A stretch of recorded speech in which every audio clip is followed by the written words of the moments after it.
So what connects me to a cemetery or cemeteries? The peace and quiet. You can ponder on life and death. I connect with the deceased quite a bit. I can find peace in that, especially with the depression that I often go through, the suicidal ideations I often have. I often have throughout my life connected with the macabre and darker elements. Used to do paranormal investigation, and I've had a lot of experiences in that realm. I've had a lot of different things happen to me in that way, with connection in the paranormal world.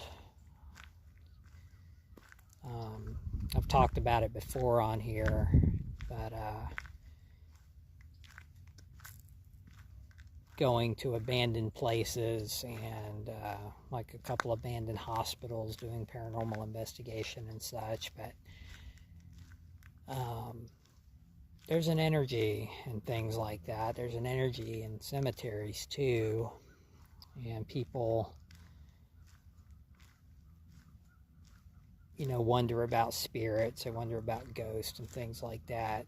And I guess the question is, do they reside?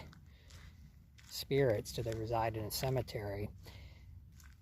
I think they can be portals. I think they can,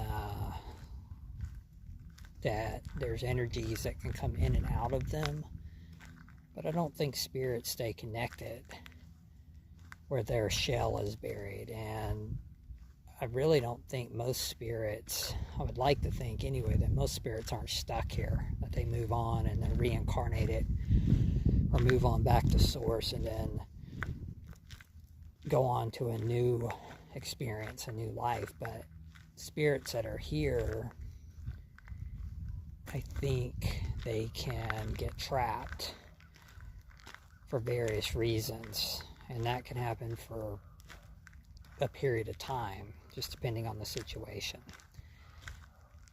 But I don't think they stay in a cemetery if they're here, but I do think energies can come in and out of them. But anyway, yeah, it's just peaceful, and so I'm back out here again today.